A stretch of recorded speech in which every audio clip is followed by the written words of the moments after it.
Welcome in, folks.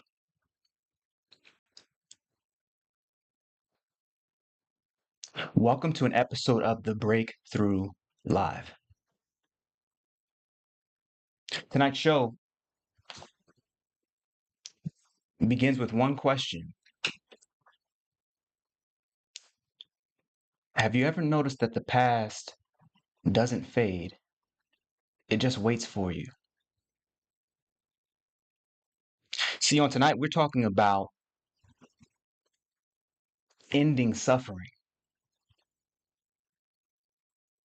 by facing the past.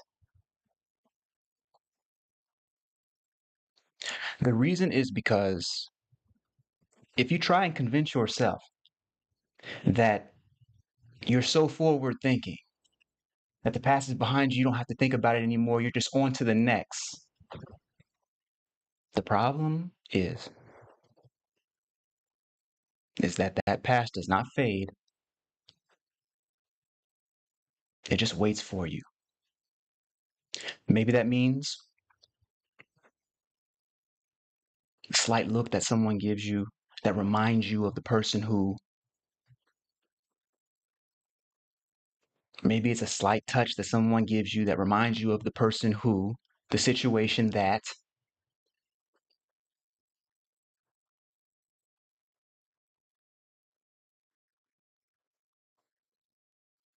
You cannot end suffering until you face your past.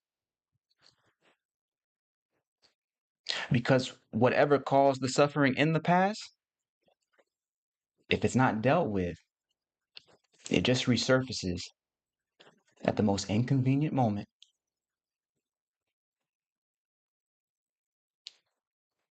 right when you wish it wouldn't. And so on tonight's broadcast, what we're doing is dealing with the past, healing the past. Because we understand that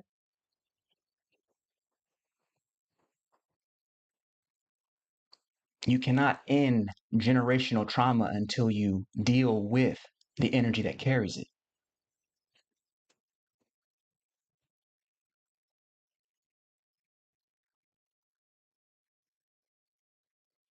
And so as we move tonight,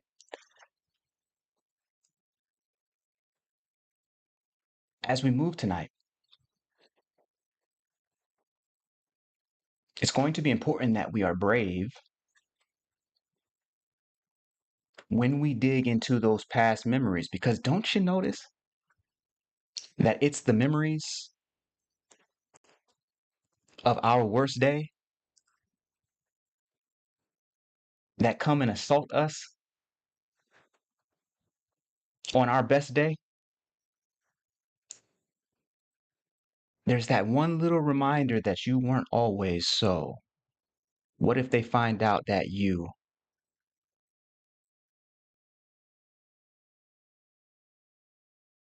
How would you look if they discovered who you really were? All the ideas of the past, all the ideas of who we have been.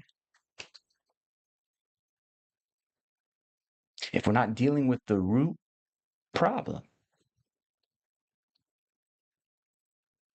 we're doomed to cycle back through that exact same situation over and over again.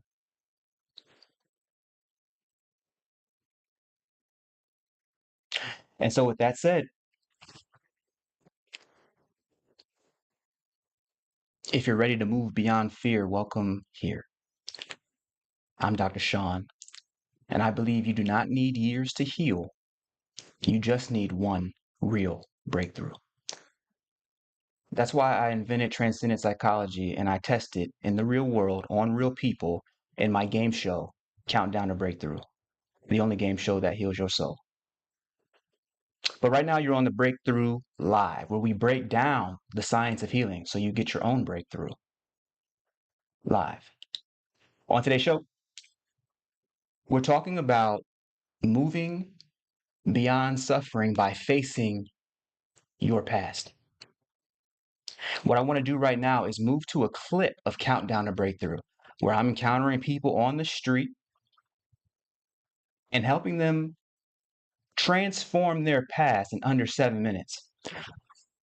This clip that you're about to see, I believe the first young man that we meet on the street is his name is Dre. And Dre is in a we call that a polygamous relationship, right? So he's got a big family, and he was dealing with what happens, the challenges that happen as he thinks about his relationship up to the point that we met.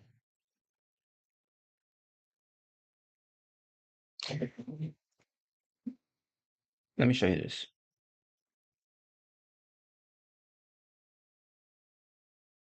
Your handshake. You've got a lot of balls to juggle in the sense of people's emotions. What was the moment when you realized that, oh boy, I could use a little bit more balance here, a little bit more peace? Damn. I don't know how to word it. I just know how it feels. Yeah. Well, yeah, what's the feeling? What's the feeling? Confusion, lost, not knowing what to do in the situation. Okay. But that's when I remember my research. In the year 2000, Russell Targ, a CIA physicist, said that human consciousness exists outside of the limits of time and space, and that with the right and proper mental focus, the mind can travel from the past to heal the present. And it hits me. If I can get these strangers to create the right mental focus, I can help them discover a breakthrough that alters their past in the present and changes their future. And mine too. I plan to do it in 7 minutes or less. But the key for all of this to work is focus. And out here in public, there are so many distractions. This countdown to breakthrough? Bro, is that going to be an issue, the music? I hope not. I don't know. More. Okay. So you're getting a taste. The little lecture component, that little piece by that CIA physicist Russell Targ, that is important. We're going to circle to that in just a minute. But before we do, I want to address the folks in the chat. Kamar Wheeler, twin, welcome in. I see you. Excellent. By the way, when you are coming into the chat, coming into the room, do leave your name in the chat. Just say what's up, because I do want to make sure I shout you out. And as we're talking about this and moving, this is the important part. We start talking about Russell Targ. We start talking about what does it mean to move beyond suffering by actually facing our past. Russell Targ said that the past is fluid. That's important. As a matter of fact,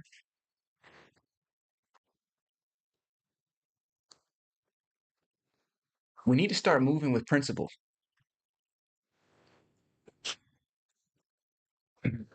So I got this little board. All right. The idea is this. Russell Targ is making the argument that the past is fluid, that time itself is fluid, that with the appropriate mental control, it is actually possible to manipulate the past. I believe there's a principle in here that we can learn from. And the principle is that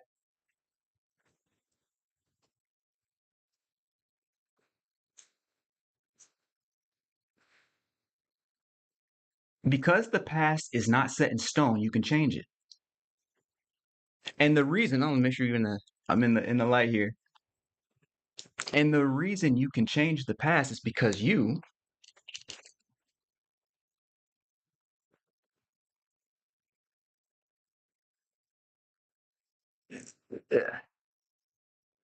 it's because you are consciousness.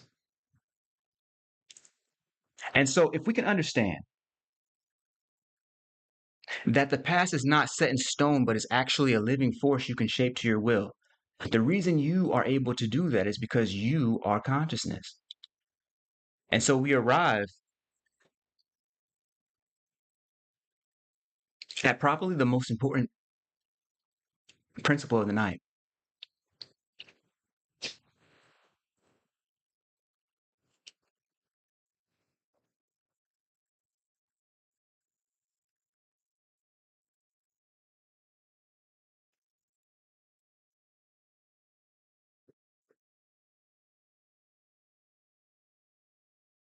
which is that the past changes when you change. See,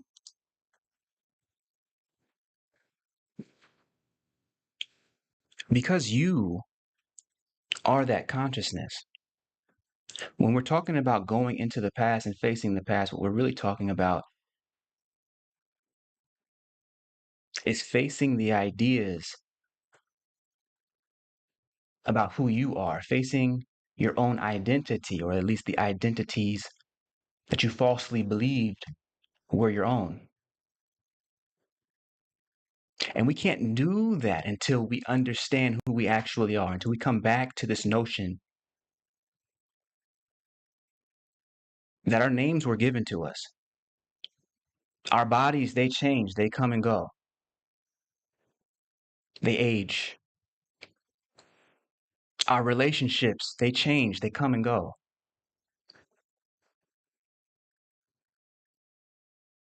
But there is that which is within us that does not change, that does not come and go. What is that thing? Until we get very, very clear on who that core identity is, we'll always be subject to the whims of the identities that other people have told us we are, that our references, our memories have persuaded us that we are.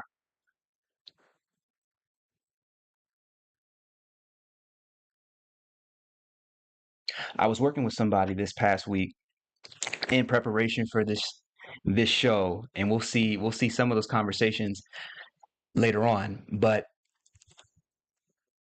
I realized as I was actually working with Twin. I was working with Twin, and I realized that, oh boy, as we're working through this exercise and we're facing the past together, I realized that sometimes I want to get into the really cool stuff that I forget to make sure that we're on the same page when we start. And that same page is that we must understand that we are more than our bodies. That the body is inside of consciousness. If you were to lose consciousness right now, the entire room, your body, your relationships, everything fades away.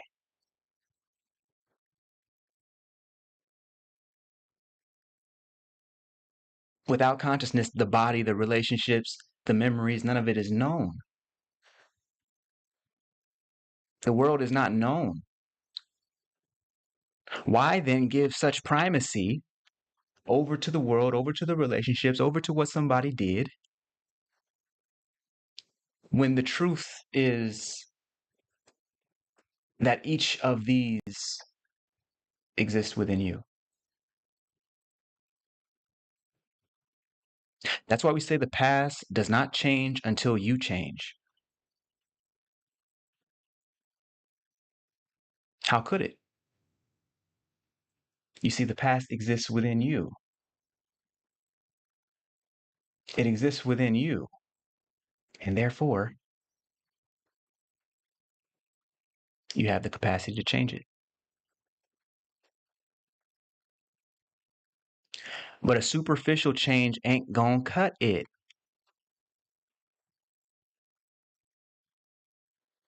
This requires a deeper change, one that happens at the root identity level. We must come to understand ourselves as consciousness. You may say, oh, but I already do. Oh, okay. Well, then we must remember who we are as consciousness. Because if we don't, the lesser identities will tack on their problems and tack on their demons until it weighs you, draining your life force, draining your energy, all for you to die and realize that, oh, you know what? None of that was real in the first place.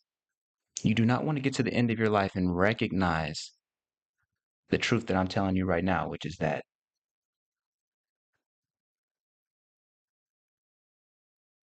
the lesser identities These come and go. But to take hold of them and own them and allow their stories to become your story,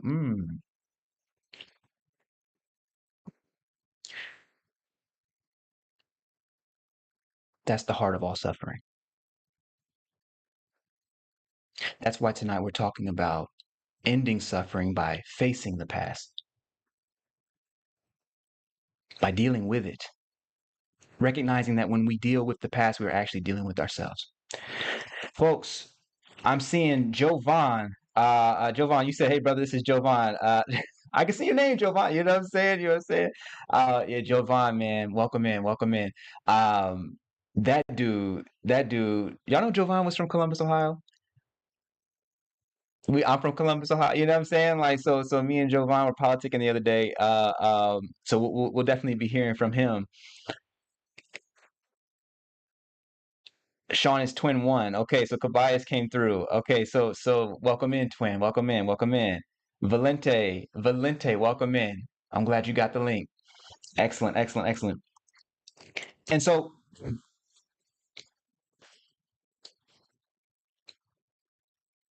we understand the principle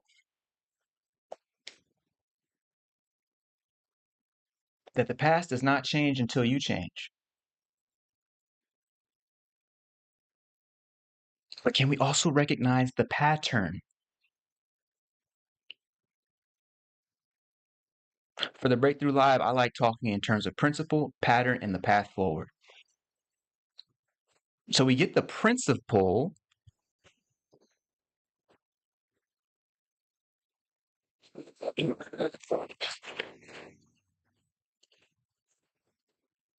I can't wait for y'all to tell me I need a bigger board. You get the principle that the past changes when you change. But what about the pattern? What's the pattern? That's what I like. I like understanding the pattern behind phenomena because then it's easier to detect the details necessary for discerning what to do about the pattern. The pattern,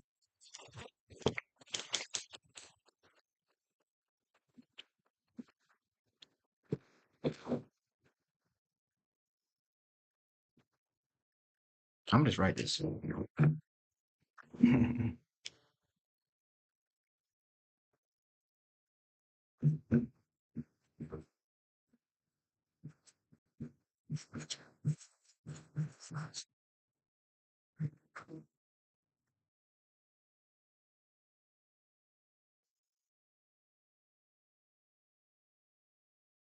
The pattern is that all trauma, make sure you see that.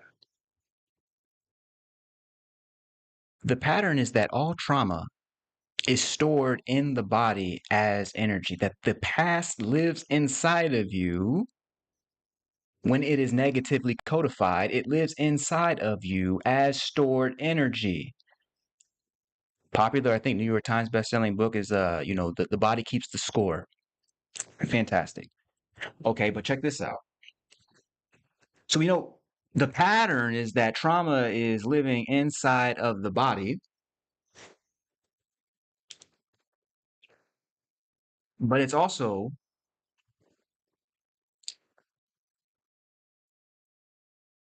deeply ingrained inside of your mind. That the emotional blockages that affect your nervous system based off of cogitations of the past, based off of memories that assault you when you are least thinking about them, based off of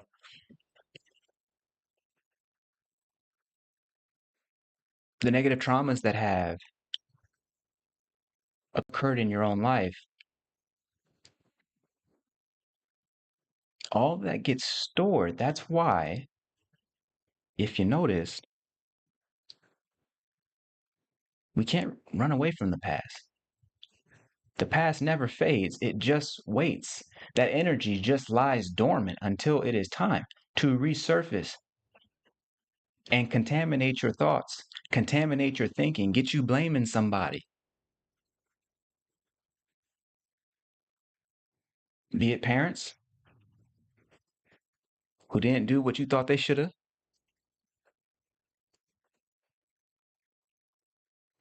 Be it a spouse, be it the government, whatever. The point is that it's pulling you off center and it's pulling you deeper and deeper into a lesser identity that is not consciousness. So once we understand that that is the pattern, then we need to understand the path. Then we need to understand the path. Path is the easiest part.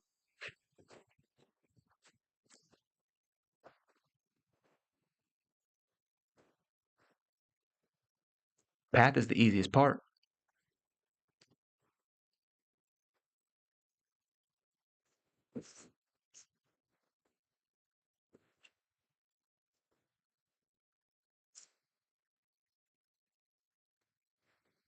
Hmm. That when you release, oh, you can't even see this now. When you release this stored trauma, this energy in the body, when you find a way to let go, you break the cycle. And that cycle is pertaining to the generational trauma cycles, your own individual idiosyncratic cycles of suffering,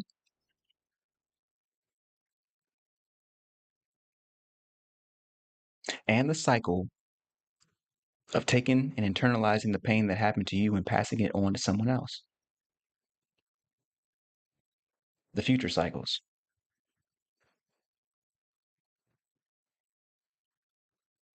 So we understand the principle. The past changes when you change. We understand the pattern that that past lives inside of your body stored as energy. And we understand the path forward, which is that release that energy. You release the cycle.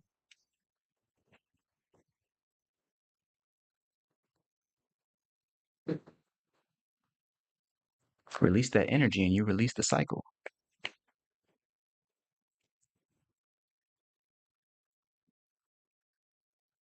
Release that energy and you release the cycle. And so what we want to do is understand exactly how do we do that? Well, that's the point of transcendent psychology. That's the point of conscious transformation technologies. Conscious transformation technologies, or kits for short. These are the tools that we use in order to access our own energy matrix, our own thought matrix. Find the inconsistencies in identity that we know do not match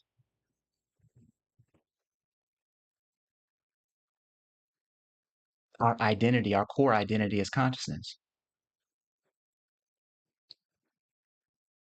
And once we address those, which we will do tonight, you find that,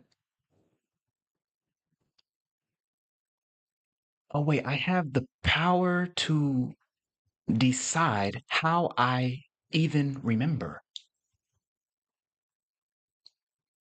If I am consciousness and all of the world and its history happens within me, it cannot happen if consciousness is not here, and therefore cannot happen without consciousness, then might that mean that even my thoughts, my memories, that were I to stand back as consciousness and observe them, detach from them,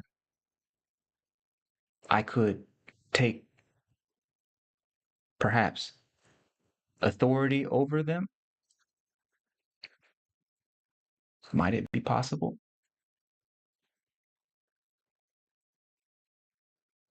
And so tonight, that's what we're going to do. That is the question for us to explore. And we're going to do it by hearing from a caller But for right now, I want to hear from Bobby Hemmett. Okay, so Twin is saying minutes in a day. What I'm hearing, Dr. Sean, is the blockages, the past is all energy, which means we can control it. So do not run away, face it, and let it go. Yeah, absolutely, absolutely.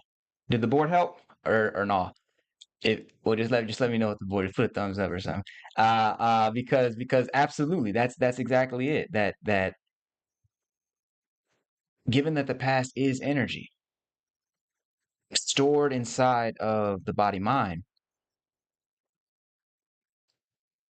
that means it must be like a part of you. And if it's a part of you, not the sum total of you, but just a part of you, shouldn't you have authorship over it? Shouldn't you have authority over it?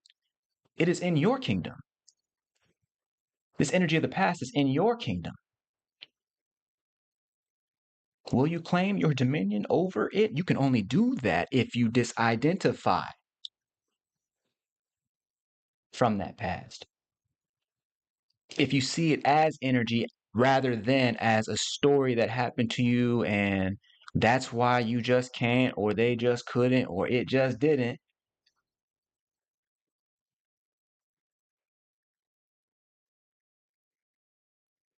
To disidentify with it, reclaim your identity as that which the past happens in. The past is like it's energy, it's electricity flowing through a home, but you're the source.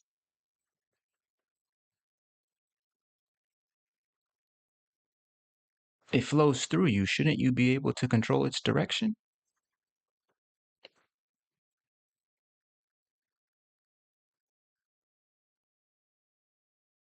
Great point, twin. Great point. We call them twin because they're twins. Okay. Kambias and Kamar are twins for people who don't know. And we travel the least resistant path. Twin, absolutely. Okay. I'm seeing if I can get. All right, Jovan, I'm trying to see your joint. Jovan. Okay, you said the expression of the lesser identity is the. So Jovan's saying the expression of the lesser identity is the experience of forgetfulness. Ooh. Ooh, Jovan, say more. Say more. What you mean? What you mean? Because I love that. The expression of the lesser identity is the experience of forgetfulness. Javon, say more. Because when I hear you say that, I'm hearing you say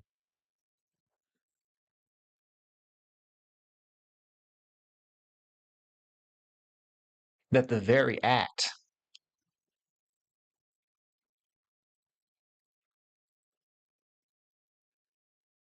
of ruminating over the past, of that memory, I think everybody's got those memories. When it hits you, it freezes you in place. I can't believe I did that. I can't believe they did that to me. The very act of ruminating on it, Jovan, if I am to understand you correctly, the very act of ruminating is itself an act of forgetfulness. The fact that you sitting there thinking about that means you're not thinking about who you truly are. Means you have not recovered your divine identity.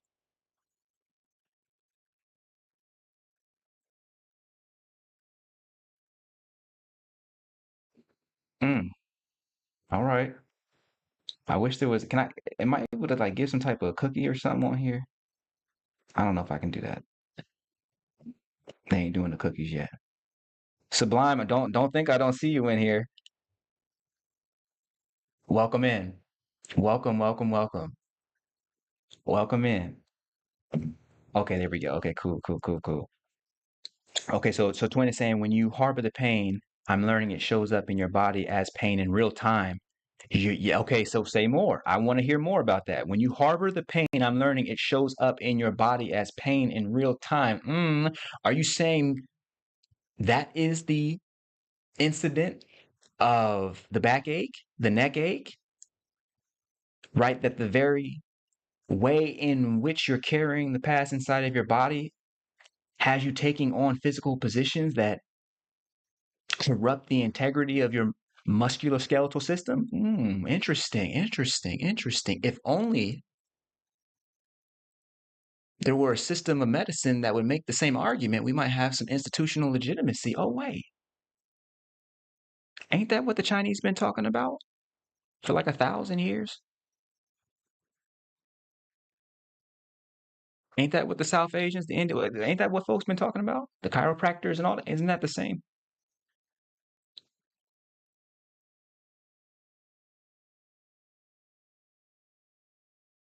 In Taoist tradition, Chinese tradition, the idea is that we talk about a macrocosmic and a microcosmic orbit. I'll keep it simple. The microcosmic orbit is basically the space in between, the root in between your head and your belly button, so to speak.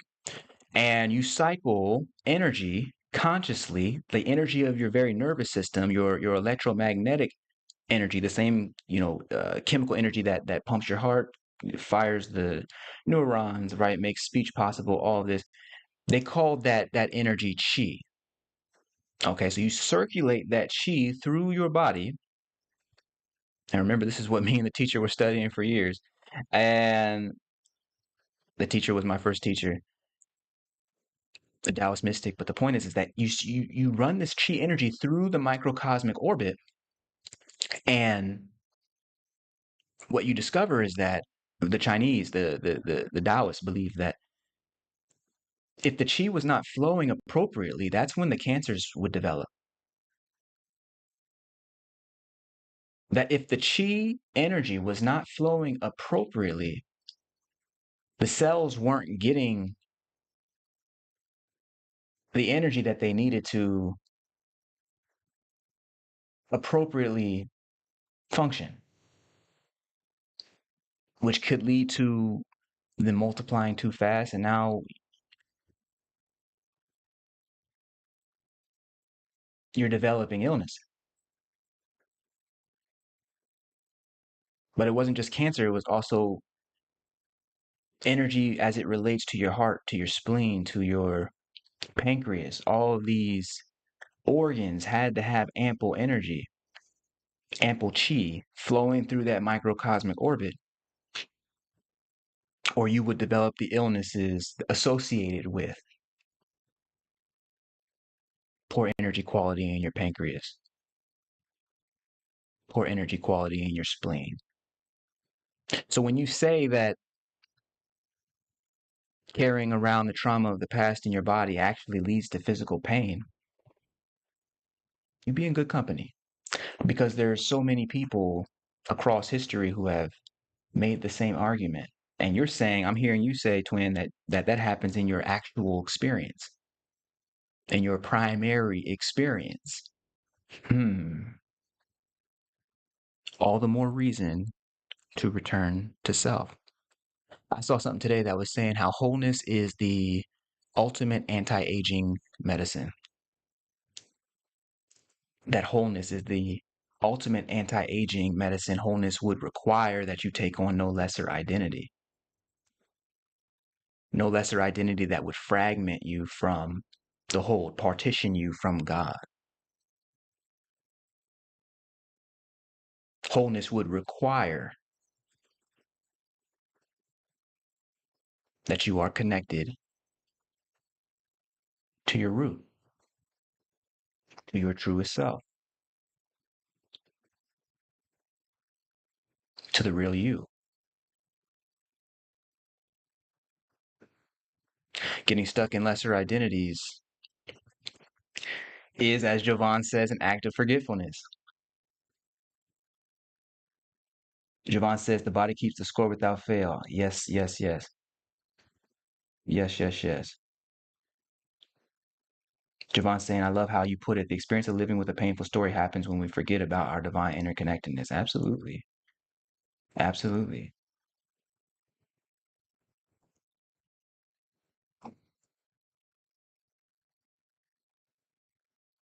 The twin is saying, yes, exactly. All the pain, the physical stuff is the stuff we didn't let go of. And twin said, "Can't." Okay, medicine can't. This is the other twin, but he's saying medicine can't heal this. Medicine cannot heal this.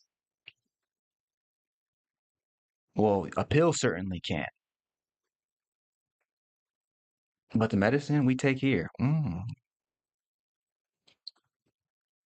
you must win with the stuff I'm in.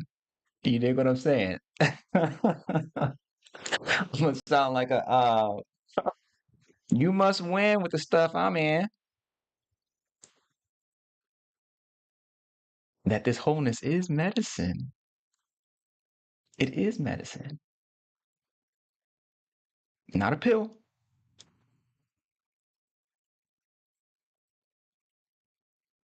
but it is medicine. Absolutely, absolutely. Okay, so Sublime is saying return to self, enter back into your body. Absolutely, Sublime is saying energy medicine. Yes, yes, yes. Now let me show y'all what I really think. Of course, I'm gonna let Bobby Hemmett do the talking. You don't know who Bobby Hemmett is. I believe the brother's still alive, but he's one of the master teachers, and Bobby Hemmett is going to the brother's gonna keep it real.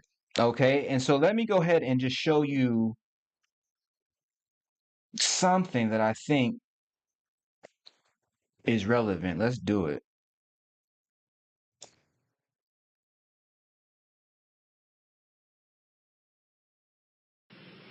You are the ones that are fortunate enough to tap into this knowledge when the whole world is crazy.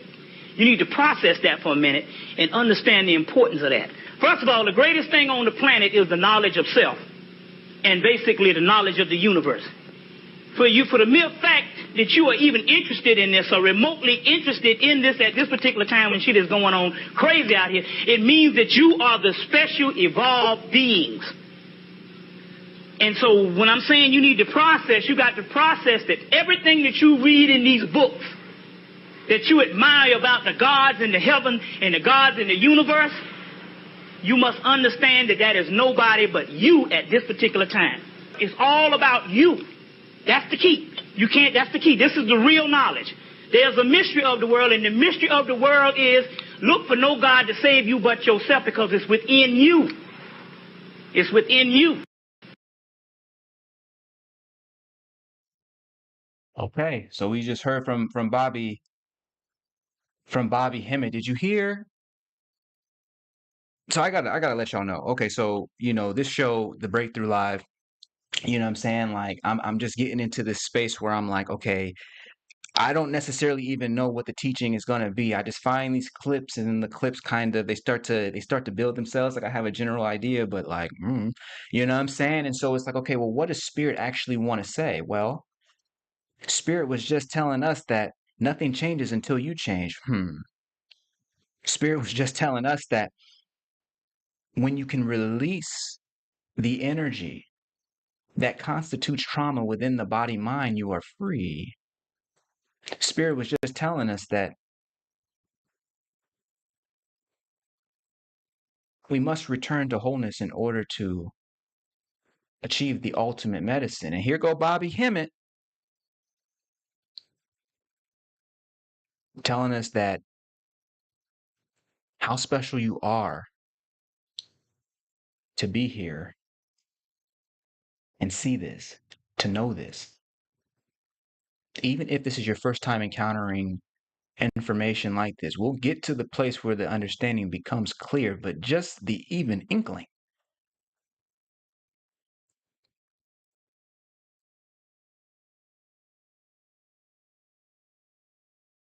that you are more than you thought, that you are more than you can think, that the self is actually beyond our human capacity for thought itself, our human capacity for imagination itself.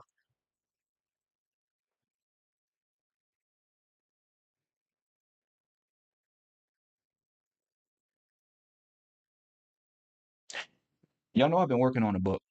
Maybe y'all don't know, but I've been working on the book. I've been working on the next, bro. I'm telling you, this one, like, well, I don't even want to say it, but I do want to show you because it gets to this idea that I was just writing this, which is so interesting. I was just writing about how human beings are cosmically deaf and blind. That humans just simply haven't had enough time to evolve the sense organs necessary for communion with the universe itself, for higher communion with the cosmos.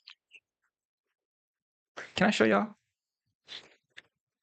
Ah, Sublime saying you can't lose with the stuff we use. Shout out Reverend Ike. That's exactly, it was a play on that. It was a play on that. You must win with the stuff I mean, You can't lose with the stuff we use. That's Reverend Ike.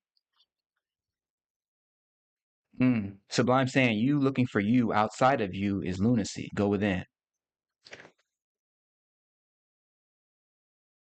Okay, Javon is saying, okay, all right. Javon is saying, I feel like being made of eternity has always made sense to me.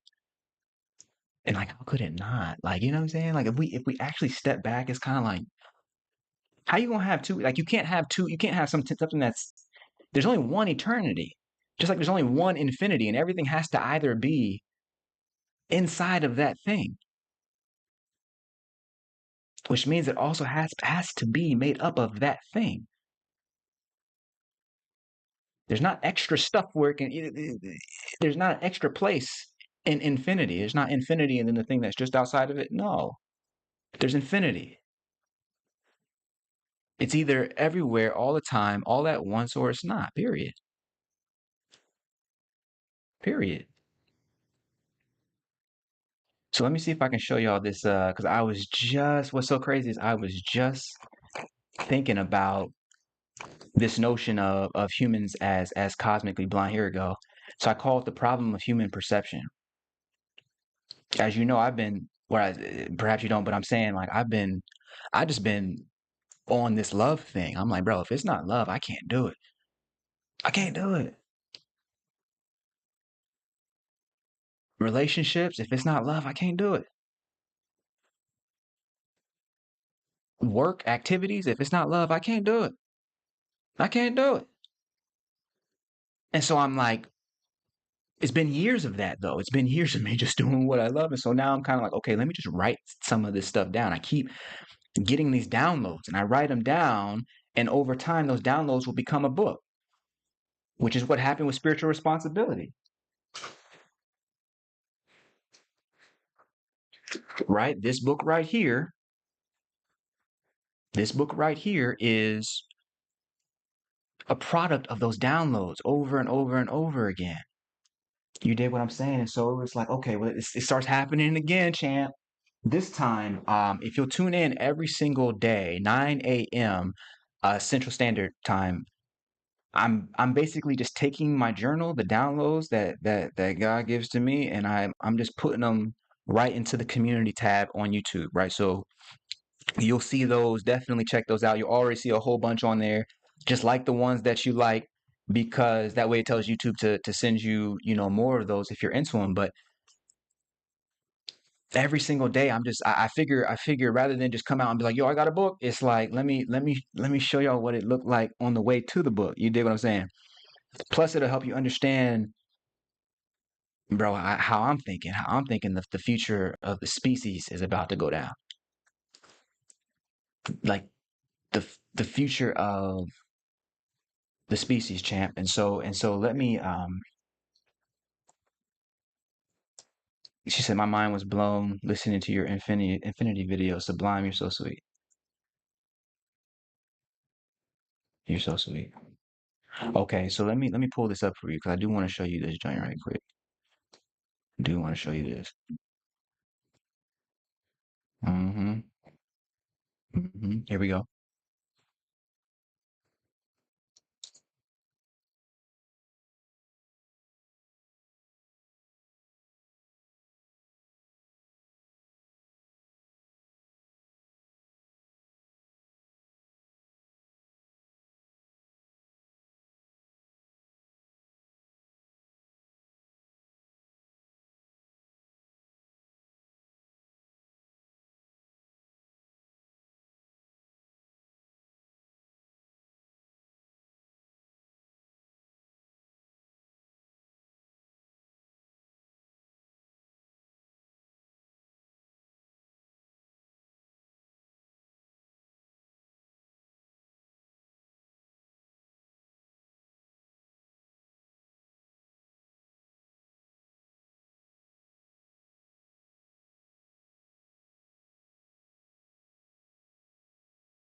My bad, champ. All right, I'm about to run that back.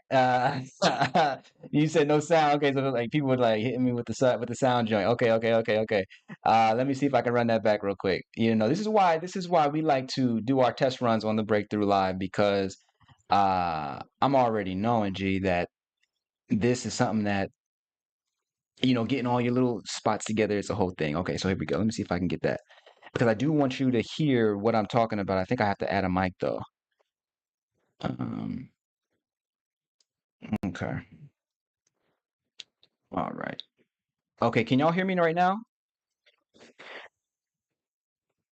So what I'm gonna do, I'm gonna switch to it because I still want to show y'all this, but like I'm gonna switch to it, but I want you to effectively like tell me if you can hear my sound. Here we go. Okay, testing, testing. Can you hear me right now?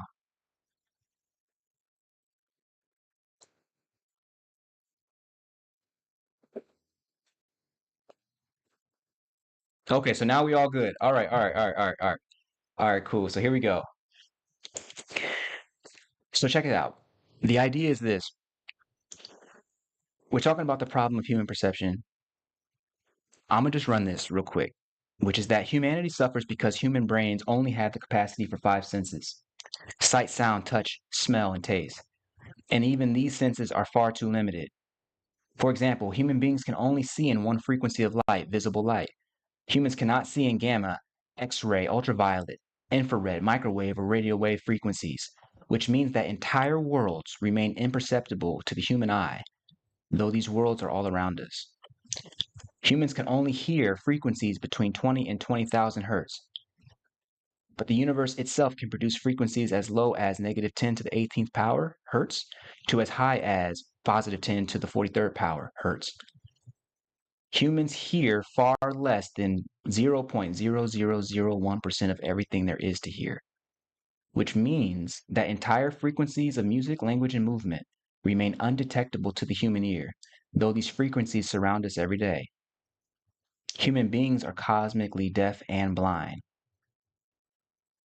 Homo sapiens sapiens simply have not had enough time to evolve the sense organs necessary for higher communion with the cosmos. As a result, humans squabble over the limited resources, the limited world they can see and hear. Like small children, adults cannot recognize that there are always more resources available and that you do not need to cry when things go away. It's just a snippet. It's just a snippet, you dig? But like, I have no idea if that'll make the final book. I don't, bro. Don't even ask me about a book. Right now, I'm just, it's stuff on paper. You know what I'm saying? It's just, but it's that stuff on paper, and it's kind of like being able to recognize that your senses, your understand, forget the past, your understanding of what's happening right now is this much, which means that the self that is larger than everything in this universe, you cannot understand that intellectually. You can only be that, which means that if it's bigger than this universe, and we talk about there are multiple universes and all of them exist inside of consciousness, that's the arrangement. And if that consciousness is you, yeah, I think you are strong enough to face your past. You see that? Like once we understand what is actually you and what is not, that the past exists within you, you don't exist within it. Hmm. Now we can take authority and authorship over it. This is the basic premise of transcendent psychology. The tools we use are called conscious transformation technologies. These are also called kits. And so this is the power. And I'm getting to these from the book to everything else. It's just every day is just so profound to explore and see that, wow, there's so much more. And ultimately, where I go with this is the idea that there is a frequency that is beyond all frequencies, foundational to all frequencies.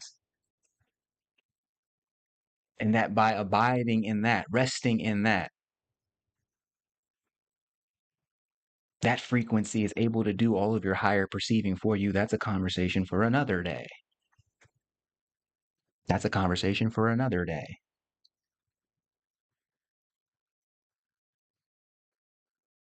So for right now, I want you to know that I did not come empty handed. I have something for you. Yes, it is free. And so what I need you to know is that the show Countdown to Breakthrough, what I wanted to do was not just give you a TV show, not just give you something that was entertaining, not just give you something that had some spiritual education in it, but I actually wanted to make it into like a training course, like something that you could actually work with, something that you could actually use. So I've got this special journey for you, and I want to explain that to you because it's completely free, and it's also just one of these things where we get to go deep every single week, and you get to experience what Countdown to Breakthrough really is, what it really is. And so let's go ahead and let me at least talk to you about that. Okay, so y'all can still hear me. Okay, cool, cool, cool, cool, cool, cool, cool, cool, cool, cool, cool. So here we go. Let me tell you like this. If you are someone thinking, check it out. If you're someone thinking, I've done the affirmations, the therapy, the shadow work, but I still find myself reacting the same way when life gets hard. I know I should be happy. I've grown a lot, but something still triggers me. I keep falling back into old memories, old emotions, old patterns, like something deep in me still runs the show.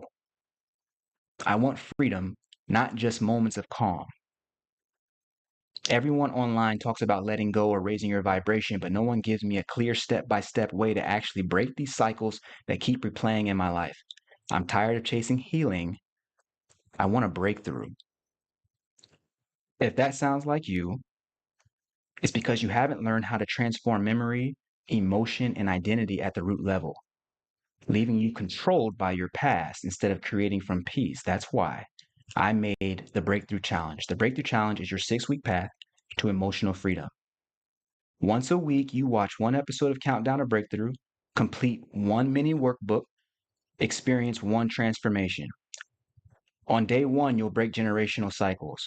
By week 6, you'll become unbreakable. Hit the link in the description to take the Breakthrough Challenge now and become a breakthrough believer for free. Folks, this is one of the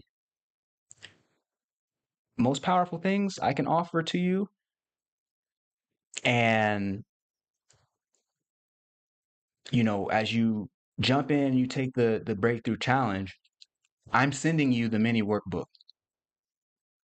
So everything is just coming straight up to you, but just on a once a week basis, because I want you to be able to actually sit and go through the workbook. It is not going to take you a long time. It's pretty short, but it's profound. And that's what I like, is that potency. And so as you're going through, you see that these episodes aren't just episodes. It's not just entertainment. It's not just spiritual education. It's something that you have to experience in order to fully understand. If you just watch it, you'll enjoy it. But to actually get the workbook with it and to actually be able to sit and work through the prompts that are being given, it's a whole other thing. It's a whole other thing. It's a whole other thing. Okay, so Kamar saying, or Twin saying, this reminds me of the movie Lucy when she is in tune with the frequency. Yeah. Yeah, yeah, yeah, yeah.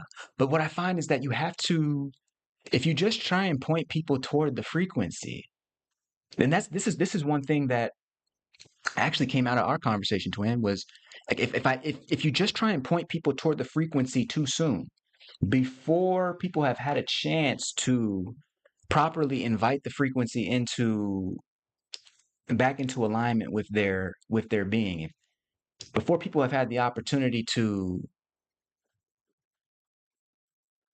face what's been blocking them in the first place, I think sometimes people can overlook what's right in front of their face. And so it's one of these things, not in the sense that that's what you're doing, but just in the sense that it's so important that there's a protocol, and that protocol starts with the identity level. That's why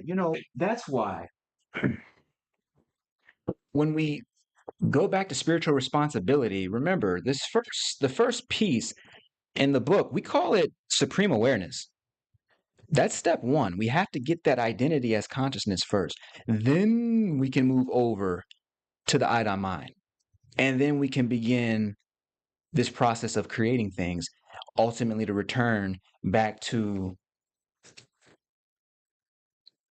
the root of existence in the end anyway. But that process you can't skip steps. You cannot skip steps.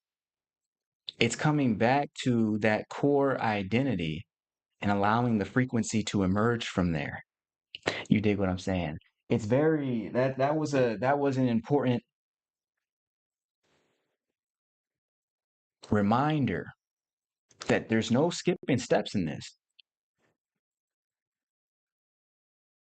Twin says it truly is. I'm blessed to be part of it and have experienced an actual breakthrough. Absolutely, Twin. I mean, you know I love y'all. It's yeah,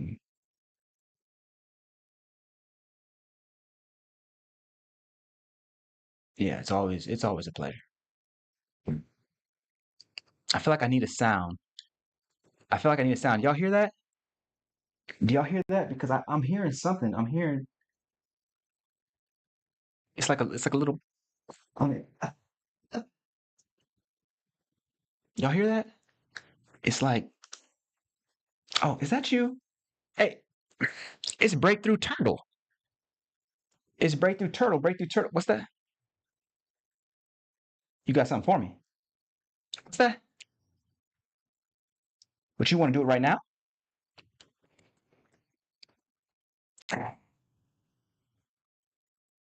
You sure? Okay. All right. So Breakthrough Turtle saying that he got something for us. Let me just. We open up Breakthrough Turtle. Okay. Good looking. Good looking. I'm trusting you on this. Okay. So Breakthrough Turtle says healing isn't about becoming someone new. It's about remembering who you were before the world told you who to be.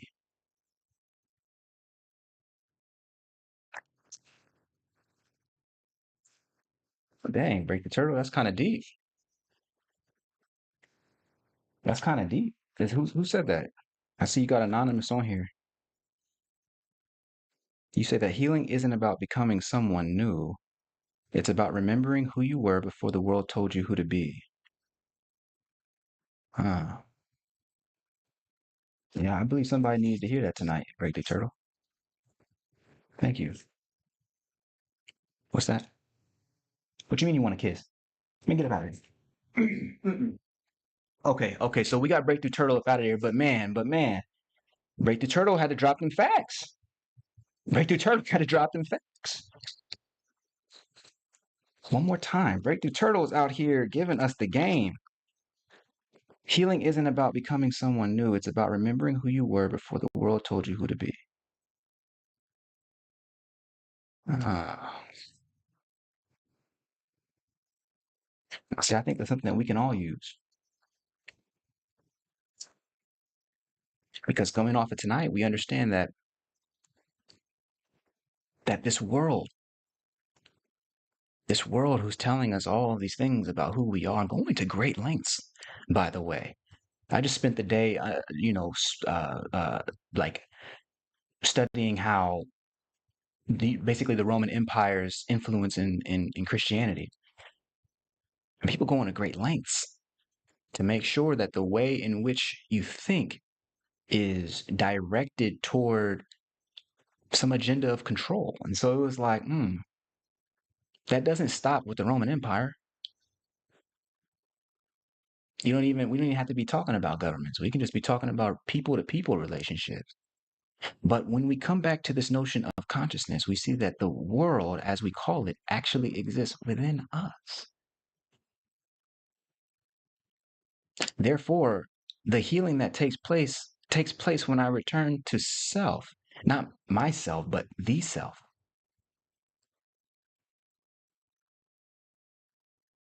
Before the world was a world. Ooh, ooh.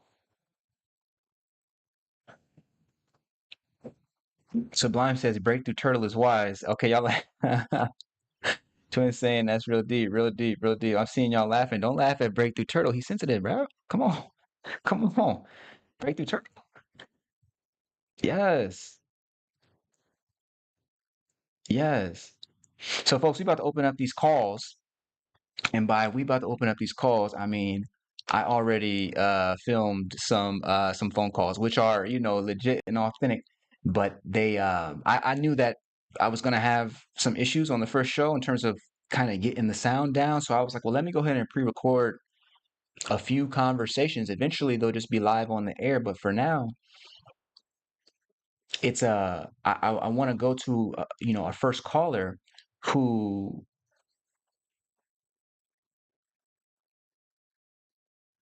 we're going to need to help work through the past. We're talking about generational cycles.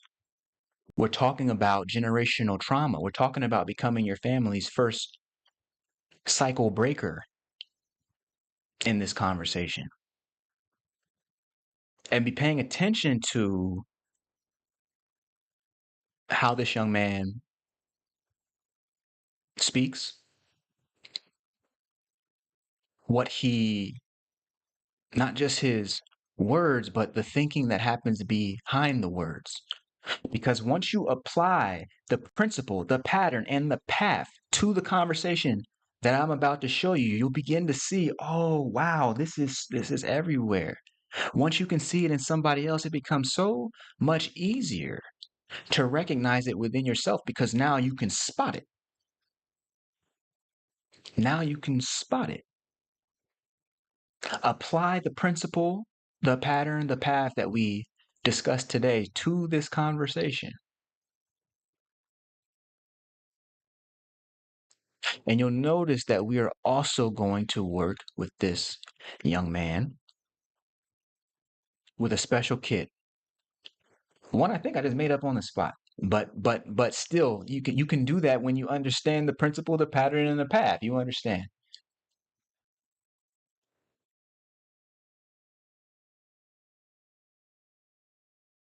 So let's hit it. Let's hit the call.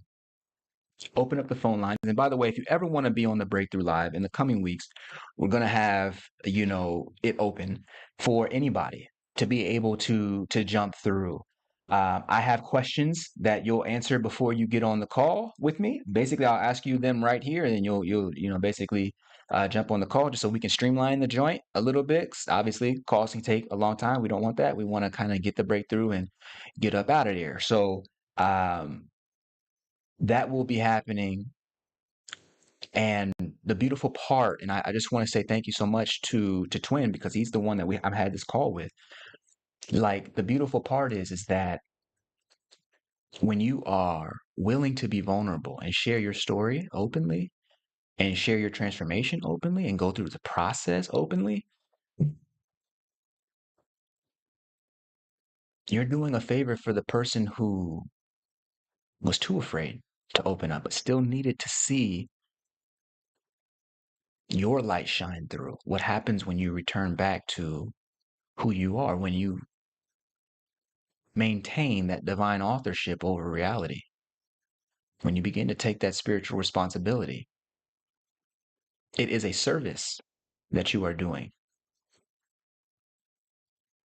for somebody else. Anytime you're open enough and vulnerable enough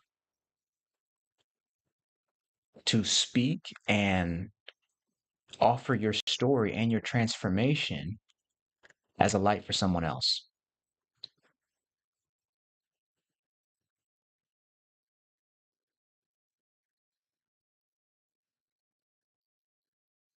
So I thank you in advance.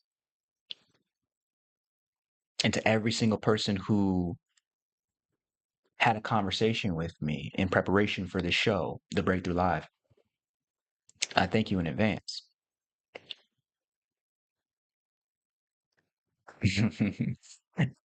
Okay.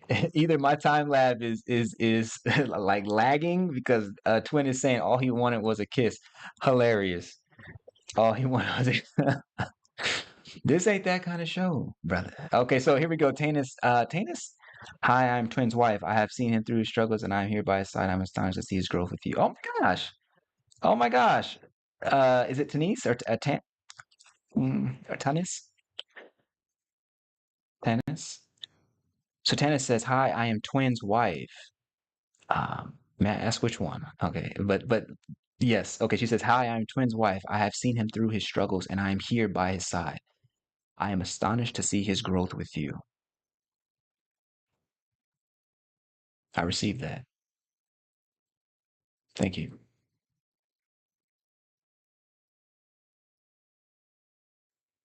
Thank you. Sublime is shout, not Tana. She's saying that's so beautiful. Yes. And I'm astonished to see Twin's vulnerability, his ability to go where it hurts, folks. To go where it hurts.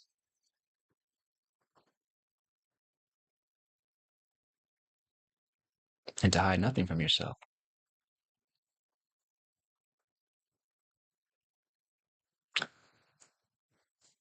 I ain't gonna hold you. The audio on this is it's like half cool and half not. Don't worry, I got the subtitles on the joint. You know what I'm saying? So you ain't gotta worry about it. But I do believe some of you got great hearing, so you'll be able to, do the thing. But I do believe that the conversation itself is still worth having, and you'll see why. So without further ado, okay, so Kamar is saying that's my wife Tania. Okay, okay. Or is it Tanya? I feel like a Key and Peele skit. Tania. I say Tania, I'm sure it's likely Tanya. I'm sure it's Tanya. Or is it Tania? Sublime saying that's real strength. Tania saying from my heart it's amazing. And he educates me.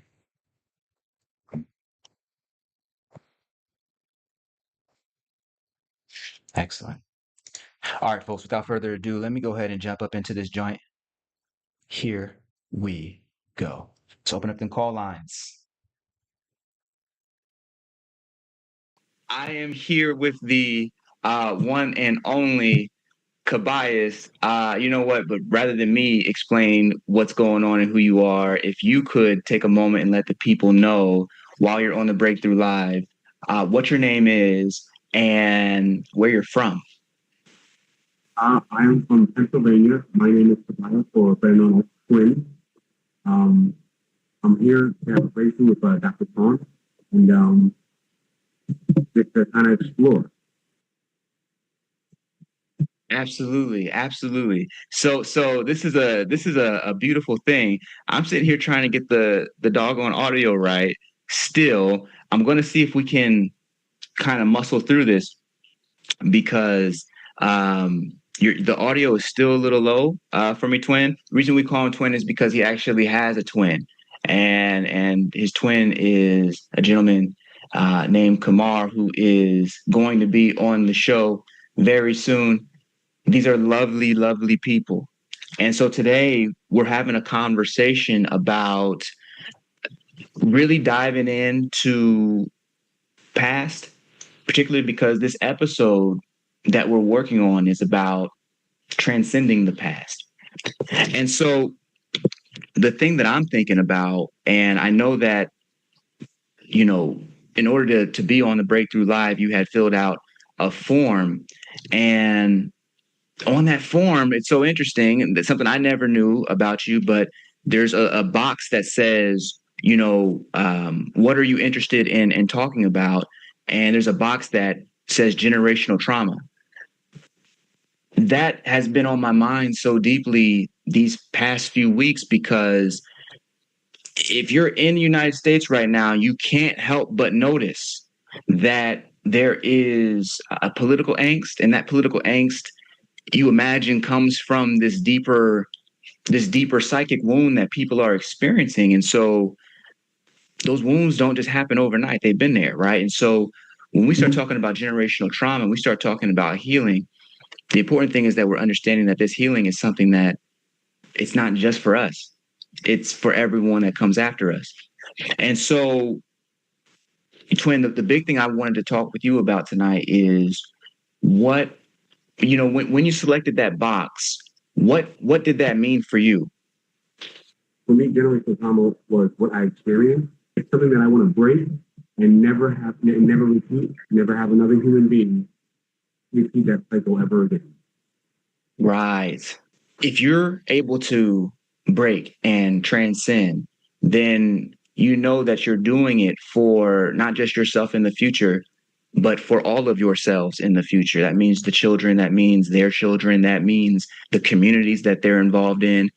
There's no more of this, folks trauma dumping or keeping things bottled up inside until they explode, until someone's aggression or, inner anxiety turns to violence. That goes away. And that's not something that's affecting one community. That's affecting humanity. And so I'm hearing you say that as you're thinking about taking and understanding, you are taking the opportunity to take responsibility for these energies within yourself, regardless of even if they're even your own, and they come from other people. And you're understanding that when you do that, that's what being a man is, because you're taking care of other people in that very moment. Yeah. And so I'd be curious as to understand, what has been something that, when did you start to notice that the trauma that you were experiencing wasn't yours? It didn't start with your life, that it was generational. It wasn't just a something that happened to you exclusively. It was something that was happening, that was history in the making, that was a groundswell that came from a time before your own. Me and Twin, we are foster care children. So I actually grew up in a wonderful foster home. My foster parents are great. But you kind of learn certain things, and certain things that are learned. But for me, my trauma started when I went back to my biological family. I started seeing things that just questioned my existence. It questioned who I was. It questioned, the things that I used to do when I wasn't foster care, the things that made me become alive and become who I am. Those things were being restricted from me, So I wondered, I often questioned myself, well, if I ever have children, how would I raise my children? And so being a foster care child and then kind of returning back to the biological family, it kind of did something to me there. And I kind of got to see both sides of the fence. And so the generational trauma that I talk about is in comparison to a lot of foster care children. And sometimes, they get out of the system and they have nobody. So all they can do is repeat what they already learned, a learned behavior. First off, I had my first child at 18. I had my first child at 18, purely probably out of a sense of that no one was going to tell me what to do. That's number one of generational trauma, okay? So once I did that, I didn't grow up. That didn't make me a man having a kid at 18, In fact, all I did was put financial strain. So I had to learn on certain ways. And what I was doing was just repeating a set of patterns that I had been taught. I wanted to break all the generational trauma that I could. I wanted to be a curse breaker. Well, no one gives you a manual to do that. So first off, no one tells you how to heal yourself. So are you saying that the decision to have your first child at 18, that decision itself was a reaction to the sort of sense that you weren't in control. You didn't feel like you were in control in the early half of your life, the early childhood, and perhaps even the teenage years. And so by the time you were 18, you were able to legally be called a man. Are you saying that, the child came out of that feeling of wanting to feel like you were in control of your own destiny and wanting to feel like you were the captain of your own ship and therefore ready to step into probably the most important job any of us have, which is fatherhood? Correct. Yes. I had my own house at the time, so I really, my ego was, you couldn't tell me nothing. Again, that there, what I want the audience to understand is that there is a generational trauma, because what I was doing, I was deconstructing myself without even realizing it. Instead of taking the time out to heal myself or learning how to heal yourself, I just did what I wanted to do, which at the time it's self-sabotage without even looking at it. If I would have been like 36 now having kids, they would not even have had any of the generational trauma I would. Does that make sense? In foster care, my foster parents never put their hands on me, ever. When I went back to my biological family, that's all they did. Okay. Yeah, but I mean, I don't want to skip over that because I'll never forget. I went to, I was in another country. I was in East Africa, and I was asking about, how they discipline their children. And I was like, oh, so y'all give y'all kids spankings? Y'all, make them go get a switch? Y'all make them go get a belt? Mm. And they were like, ew, no. Like, they looked at me like I was insane. And in that moment, I was like, oh, wait a minute. We talk about generational trauma, and unfortunately, we're not talking about just our parents. We're talking about their parents and their parents before them and their parents before them. And if you go back far enough, just in the last 500 years, you start finding that people were what we call enslaved. People were prisoners of a state, right? And the way that you discipline those prisoners is with beatings. And so, if we don't like to think of it, but hitting our children doesn't come from us. It comes from something else. It comes from a historical trauma of another group of people, right? And so now that trauma gets shared. It gets shared across cultures. It never stays self-contained. I got taken away in foster at 1.5 years old, basically 1 year old.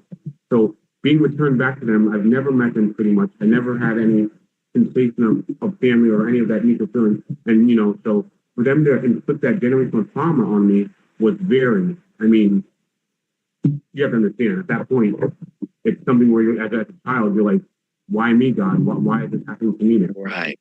I had a perfect beforehand. Why now? But I understand now why we had to go through that, because I can be a voice now. Exactly. And keeping in mind that the people who were doing the abuse, these were folks who also, it's not as if that was their first time ever seeing a spanking. Exactly. That was also probably how they were treated as young people. Yep. And so what I'm saying is that violence and aggression used on children to keep people in line is that comes out of a certain heritage of domination, of people looking to dominate other folks. Yep. And obviously we come from a culture that is very beautiful, that is very resilient, that's very powerful. But hey, look, there's some healing to do. And it's not just our culture, it's the world, it's the global culture of humanity. And so we're not here to point fingers. We're here to be able to say, oh, okay, we recognize what the problem is. We're just simply recognizing that, oh, Here was the trauma. And so what is the one thing that you feel like you just can't let go of? You're almost there, but just not quite. I would say the one thing that from the past that I can't let go of, I would say the memories or those feelings that come up again, on certain days or so forth. And then you have to battle that within yourself. Right. So you can be just looking at somebody who doesn't look like your biological relative today, but look like how they looked back in the day. Right. And it can trigger something to be like, oh, I remember that. Or you may see someone at the grocery store yelling at their child and remember what that felt like to be the child. Yeah. That is where I want to insert today's gift, because we only have a few moments, but a few moments is all we need. I had the exact same experience the other day. Is the crazy thing, where I just had these memories.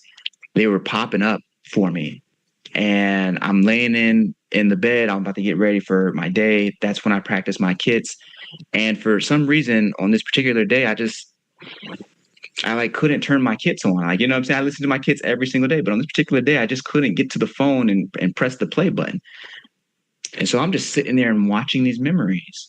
And this really beautiful new way to move revealed itself to me. And I want to share that with you right now.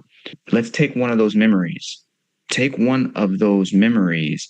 Let's say it's of being yelled at, or that energy right before one of the biological relatives strikes you. You can sense the energy in the room switch, right? And so just that is enough of a trigger. Just that, because you can be walking through the grocery store and still hear that energy pop off. You can still feel it pop off. You can be in your own home and still feel that energy pop off. Even if the same event doesn't follow, you know that it could. And so let's work with just that memory. I know you can feel it, and I know you understand what that is like. This kit is called Through the Looking Glass. And it is a play on the zero gravity technique. It's a species of the zero gravity technique. So here's how it works. When you went to the zoo as a kid, all of the big animals were on the other side of the glass, right? You can go and see the lions, the tigers, you could go and see the gorillas. They could hurt you if the glass wasn't there, but the glass is there. And so there's no problem. Whatever's on the other side of that glass it can't hurt you. And so now, when we come to consciousness and we see that awareness, when we can stand as awareness and just look, just observe the memory itself, observe the memory of yourself feeling small and scared as the energy in the room switches, right as someone is about to strike you, that biological relative. We just apply awareness. And what we notice is that awareness, when applied to that memory, it puts the memory on the other side of the glass. So right now, close your eyes and simply observe that memory, including the feeling, all of the energy, every single element. Hide nothing from yourself. Hide nothing from yourself. Simply observe this memory unfolding. See the carpet, the ceiling, the remote control in your hand. And you feel that energy switch. You're just observing. You are the awareness that is observing this memory as if the memory were a movie playing out in the theater of your mind.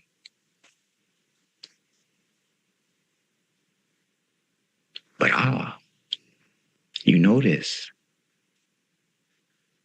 that no matter how loud the people yell, No matter how much your heart races and the sweat starts to accumulate on the remote control from the palm of your hands, no matter how much anxiety you experience in the memory, because you are simply observing and aware in this moment, the entire memory is on the other side of the glass. It cannot hurt you. In your mind's eye, I want you to see a red emergency button just in arm's reach, right on this screen of awareness. And right to the right of the screen is a red emergency button that you can hit right now. And once you hit this red emergency button, the ceiling on your home inside of this memory, it opens up. And the full content of the memory, I'm talking about all the sofa, the carpet, the furniture, the people, their voices, everything lifts right up into the air and it becomes weightless as balloons. When you press this red button, every single thing in this memory is going to begin floating up, up, up into the air. And you will still remain as the awareness that watches. Right now, hit that red button. And like a superdome, see the ceiling in that memory begin to open. And slowly, every single thing in that memory begins to float. All of the artifacts on the walls, all of the carpet, all of the people, even the sweat droplets on the remote, they float up into the air.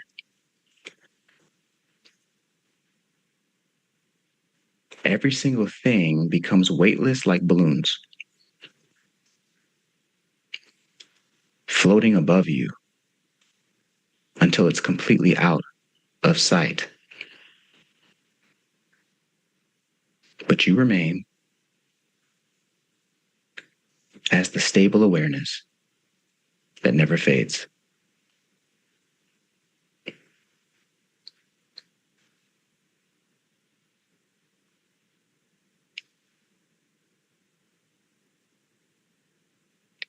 Anytime that memory shows itself, you are not concerned because you know it's on the other side of the glass. And what's more, there's a red button just to the side. And anytime you press it, every single thing in that memory becomes weightless, insubstantial, non-consequential. And there you are, remaining as the awareness that watches.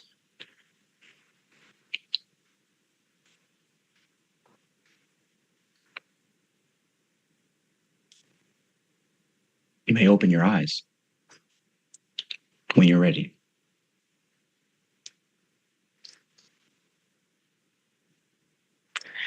So Twin, I just have one thing for you, which is the question before we jump up out of here.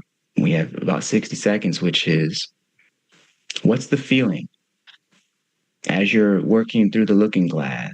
What's the feeling that you have inside of your body right now? I feel at peace. And it's just a good feeling. Say it one more time.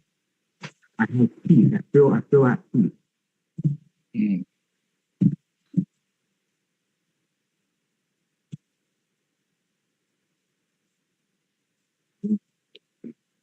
And just that simple thing is all that's required in order to convert that energy of anxiety, of stress, convert it into the energy of peace. And so, Twin, I thank you so much just for jumping on the call. I thank you so much for offering your story, for offering your frequency, for offering your lessons, and for offering your time ultimately to this exploration of peace and the alchemy of generating peace. Sure. Yeah, absolutely. Thank you so much. Thank you, Dr. Tom. You have a wonderful day. Okay. And we back. And we back. Thank you so much, Twin, for that conversation. You know, I'm hearing Sublime say they were looking at you like you were crazy. I thought it was regular thing going and get the belts and stuff. Yeah, I did too. I did too. And that's what is that's so wild about how ways lead unto ways. It's like something that happens in a context of domination, like the pain, all that generational trauma, it does find a way to get expressed. Remember, the question that we opened the show with was, have you ever noticed that the past doesn't fade? It just waits for you. Whether we are talking about individuals or societies, entire civilizations, it makes no difference. The trauma, the pain of one has the ability to spark a new trauma, a new pain in another. And there's no end to it unless we are the ones that put an end to it. And we don't do that by going and trying to fix somebody else. We do that by handling what's here. That's why I'm so proud of Twin for taking the time to move back through those memories and recognize that divine authorship over them. This is the power. This is the power. That's why in Transcendent Psychology, we start with that core identity. Once we start with that root identity, that ourselves, establish ourselves as supreme awareness, as consciousness itself, it becomes easier to step back and observe the thoughts that were once formerly harming us and now begin to take ownership over them, take responsibility for them, like a spiritual responsibility for them.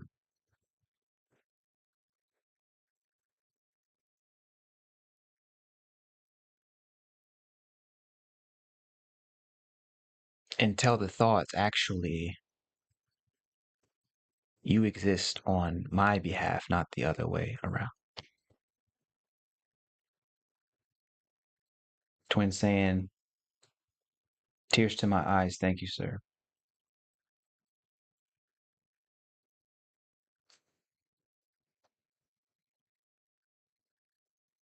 I'm always going to say thank you.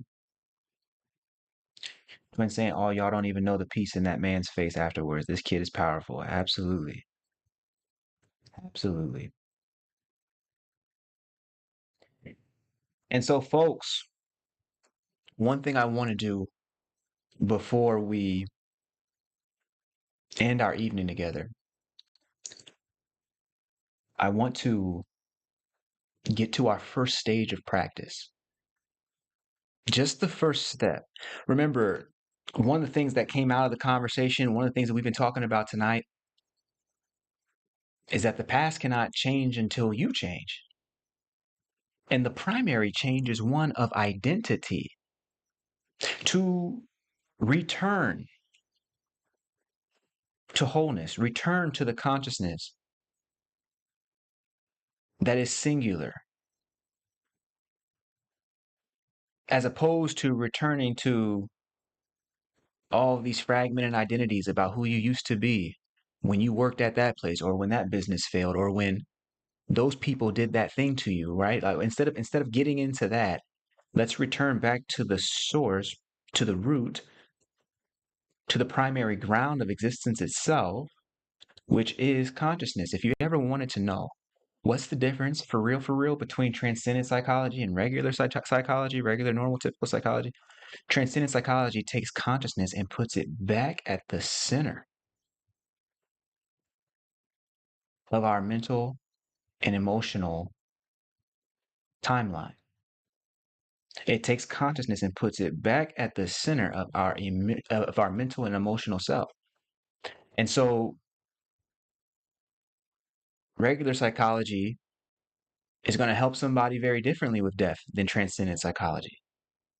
The fear of dying in regular psychology is justified because the regular psychologist says you're just an individual, a body who's here, then gone, brother. Transcendent psychology says, what do you mean? The world, all of its births, all of its deaths, all of it happens within you. They are not you. There's a difference. There's a wild difference. To that end, it's the reason that I want to end our conversation tonight, our first episode of the Breakthrough Live. I want to end it coming back to the self, what we call returning to your root, coming back to this awareness. The world will try and convince you that awareness is something that just happens in the brain, and that if the brain goes, the awareness goes. But I just find it so curious that in order to confirm that hypothesis,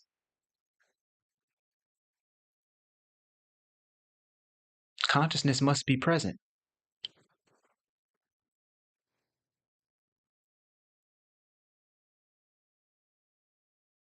Which means if there is a brain to go, if there is a body to go, consciousness must be the one to watch it go. The definition of coming and going is a definition rooted in consciousness. Something has to be aware of that which comes and goes in order to say that it ever did. So consciousness becomes primary. To suggest that there are phenomena that happen outside of consciousness is to invest yourself in superstition. Because you can never prove that. It would take consciousness in order to prove it. You can never demonstrate it. It would take consciousness in order to confirm the results. So you understand that when we return to consciousness, we are doing so based on an intellectual architecture that is the only true test of reality. You love empiricism? This is the only empiricism there is. It's the only thing that is empirical, that is based on primary experience, that's based on actual observation.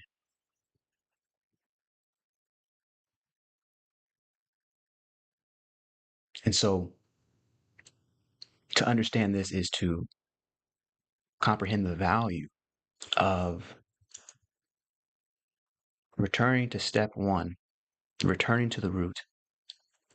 Having seen that we can return to our root, we can see that those thoughts, those ideas that once used to trap us, that may even now be encapsulated as rogue energy in the body, still causing pain. Once we switch back to the identity of consciousness, that's like flushing the toilet. That's like flipping a switch. And all of the former contamination washes away clean.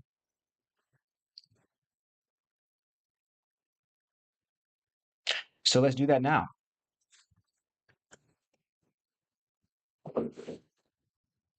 Let's do it now. This is basic. This is the first step. Before the deeper and other sort of levels of conscious transformation technologies can work, this step must be taken. We can't build on something until we establish ourselves on firm foundation. There's nothing more firm than the ground of reality itself,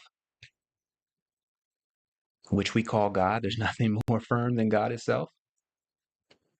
When we understand God not as a dude in the sky, but as the very fabric of reality itself.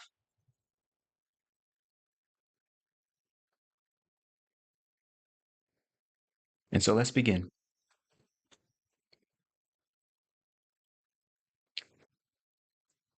Right now, simply close your eyes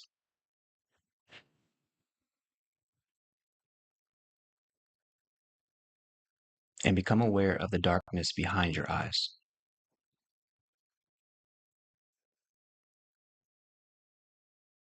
Simply observe.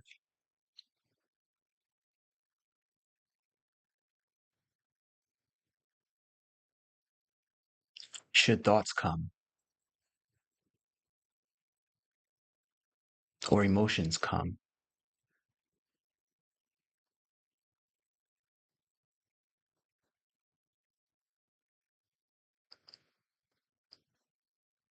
notice them, but return to observing the darkness behind your eyes.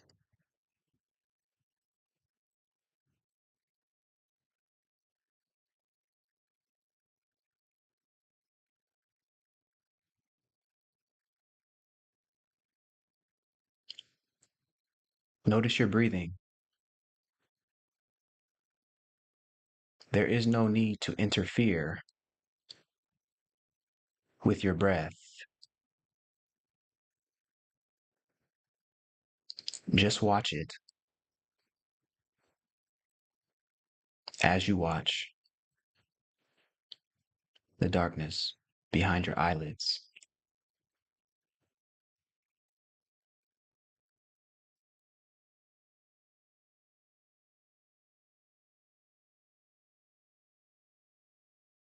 There is no need to judge your breath or your posture or your thoughts.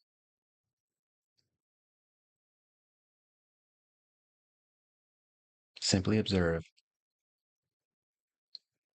and return to the darkness behind your eyelids.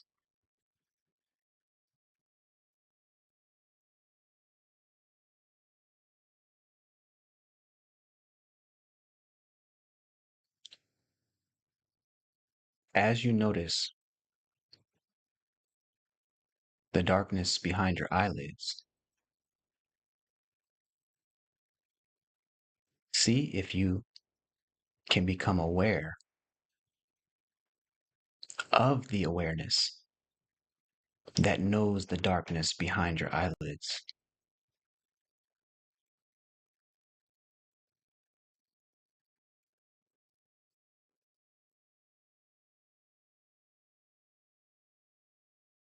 See if you can become aware of awareness itself, of consciousness itself.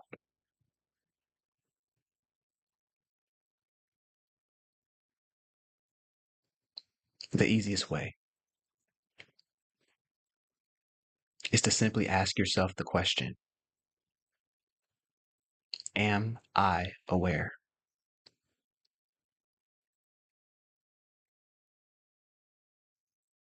See that the answer is always yes.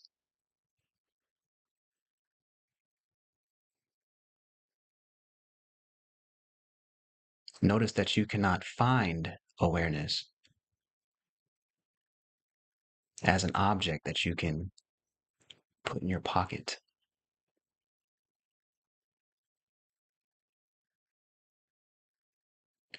Notice that you can only be aware.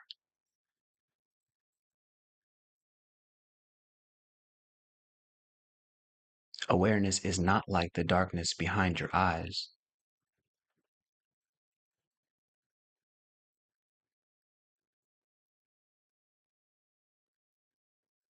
That's because awareness is aware when there is darkness, and awareness is aware when there is light.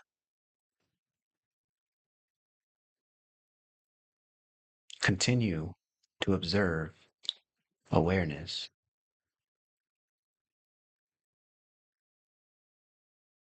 The easiest way is to ask yourself the question right now: am I aware?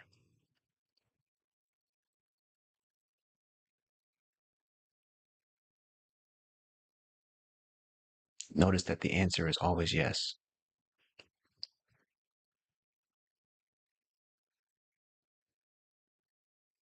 Every thought that you've ever had was seen by awareness.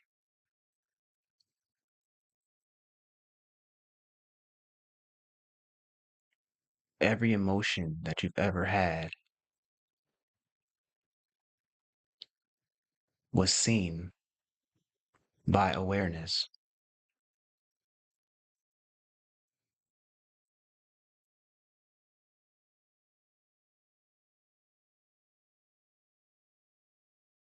Notice that every thought and emotion comes and goes,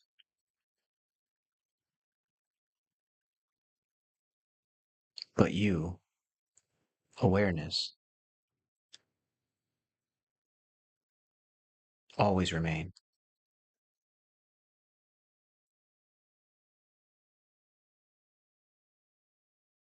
You can confirm this by asking yourself,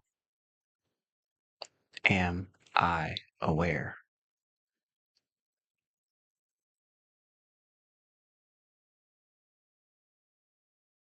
And you see that the answer is always yes.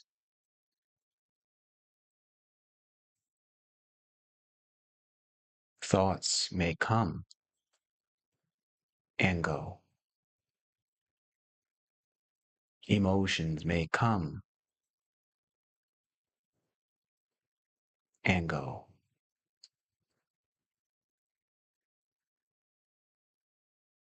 But the awareness that knows thought and emotion always remains.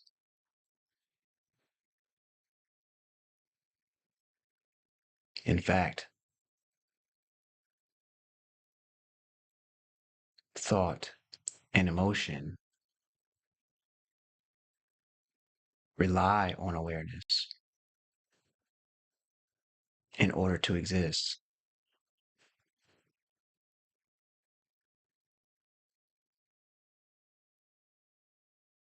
But awareness simply is.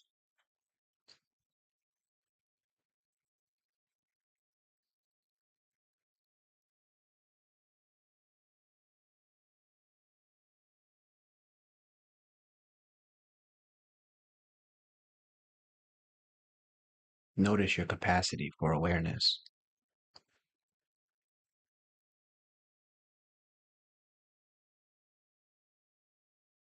Notice that you are aware.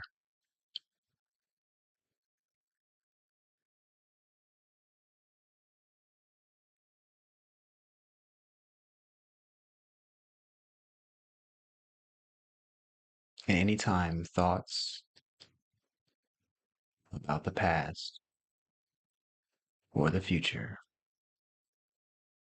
arise, you can let them come and let them go,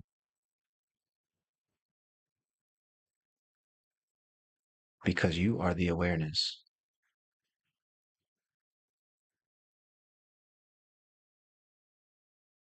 that never comes and never goes.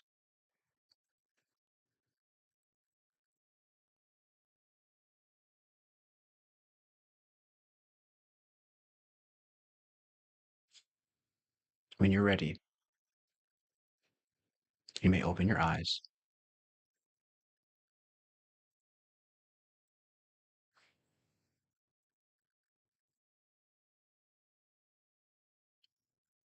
Mhm.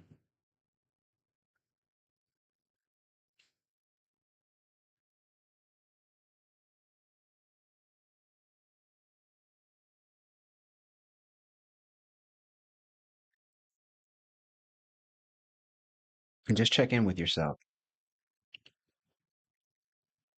What do you actually feel like?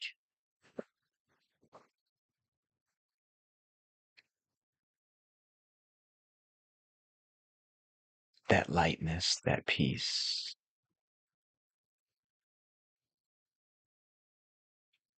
That is the peace of God.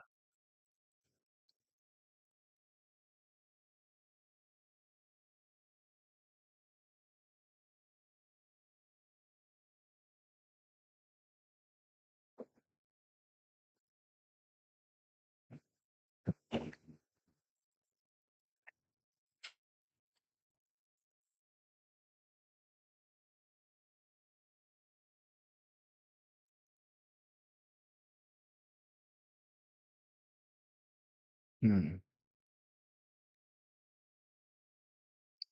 Let me know if you feel that in the chat. If you can feel that lightness.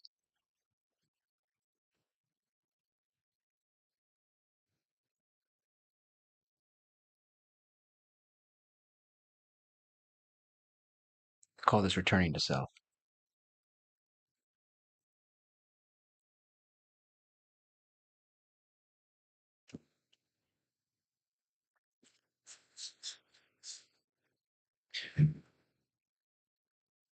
And so, folks, the thing I want to leave you with tonight is just this, that if fear is our only enemy, then we bring heaven to earth when we transform our minds. I'm Dr. Shawn, and we were not sent to impress our people. We were sent to transform our people into a light for the world. For God's universe opens to all who believe in breakthrough.